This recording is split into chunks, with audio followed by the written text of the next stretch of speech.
عليكم ورحمة الله وبركاته. الحمد لله نحمده ونستعينه ونستغفره ونعوذ بالله من شرور أنفسنا ومن سيئات أعمالنا.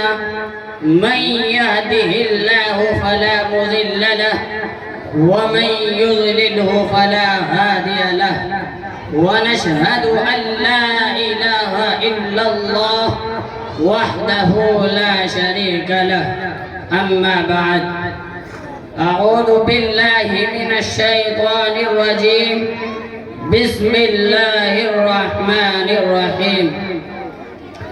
يا أيها الناس إنا خلقناكم من ذكر وأنثى وجعلناكم شعوبا وقبائل لتعارفوا إن أكرمكم عند الله أتقاكم. نوجوانان اسلام، گرامی قدر سامعین، میں دل کی انتہائی گہرائیوں سے شکر گزار ہوں کہ منتظمین جلسہ نے ایک ایسے موقع پر مجھے بولنے کا حکم فرمایا جہاں اسٹیج پر ایک جانب ممتاز علماء کرام موجود ہیں، تو وہی اسٹیج پر سامنے کی جانب ان بھائیوں کا مجمع ہے جو دینی اور اسلامی جذبے سے سرشار ہیں اور قرآن و حدیث کی کچھ باتیں سننے کے لیے یہاں تشریف لائے ہیں۔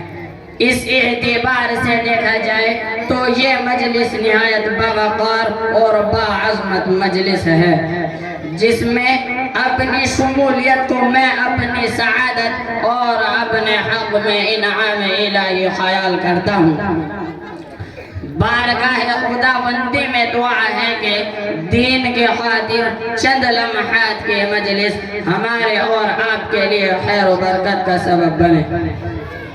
برادران محترم، قرآنی مضامین اور حدیث کے مواد پر مشتمل بیانات ہمارے اکابر سے آپ کو سننے کو ملیں گے، مگر میرا دل چاہتا ہے کہ قرآن و حدیث کی روشنی میں ایک ایسی چیز کی جانب آپ کی توجہ مبذول کروں جس کی آج ہمیں شدید ضرورت ہے اور جو ہمارے صفوں سے بالکل ناپید ہے۔ اتحاد و اتفاق ایک ایسا موضوع ہے جس کے اثرات و افادیت اور بہتر نتائج کا کوئی شخص بھی انکار نہیں کر سکتا۔ فرزندان اسلام، آج جب ہم دنیا پر گہری نظر دوڑاتے اور اس ظلمت قداقیدی کا مشاہدہ کرتے ہیں تو معلوم ہوتا ہے کہ مسلمانوں نے اپنی وحدت کو توڑ کر اپنے مناسب مقام و منصب کی بنیاد کو ہلا کر رکھ دیا۔ قرآن کے اعلان خدائی، رشتہ داری و مواقعات و بھائی چارگی کی حدود سے قدم اٹھا کر مسلمان بھائی کی محبت کو دل سے نکال دیا۔ مسلمانوں کی خاطر جان و مال کی بازیاں لگانا ترک کر دیا اور اپنے بھائیوں کے حقوق تلف کر کے اپنی عظمت کا سکہ جما لیا ہے۔ ہمیں مسلمانوں کی عزت و حرمت کی پرواہ نہیں ہے، اتحاد و اتفاق کا تصور تک ہمارے دلوں میں موجود نہیں ہے اور محبت و انسیت کا جذبہ دلوں سے مٹ چکا ہے اور دوسری قوموں نے انہیں اپنا لیا، ہم نے ان کا دامن چھوڑ دیا اور خود غرضی و مفاد پرستی کو ہم نے گلدستہ حیات بنا لیا ہے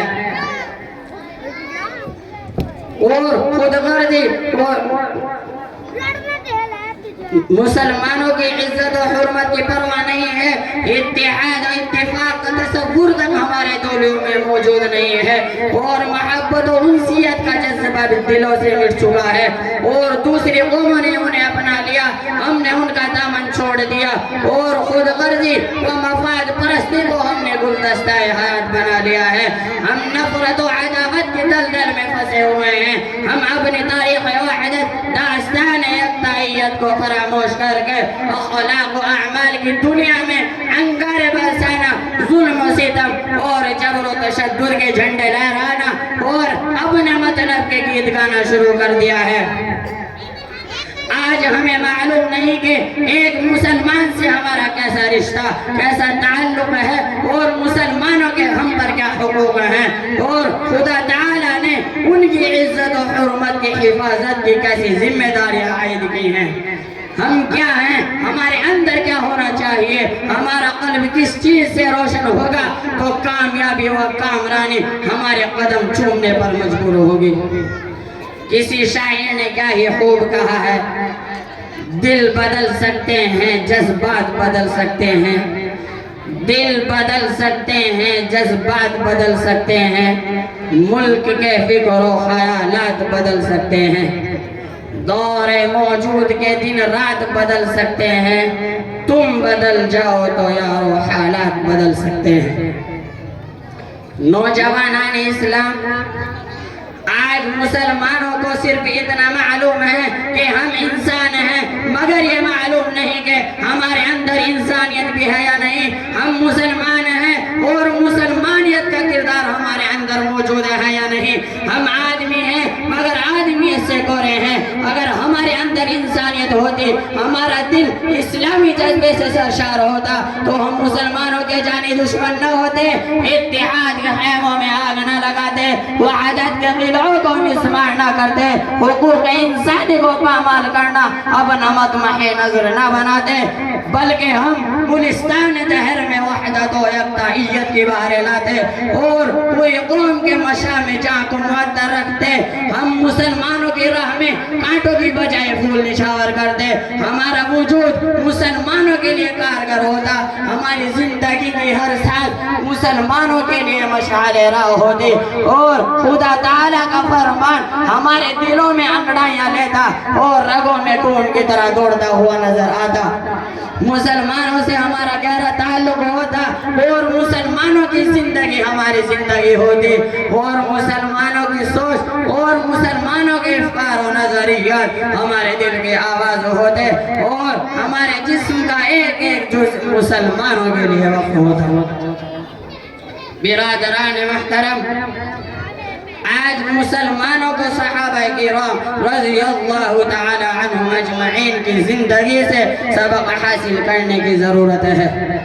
مسلمانوں کی بیماری کا علاج جناب محمد رسول اللہ صلی اللہ علیہ وسلم کے فیض یافتہ حضرات کی زندگی میں پوشیدہ ہیں۔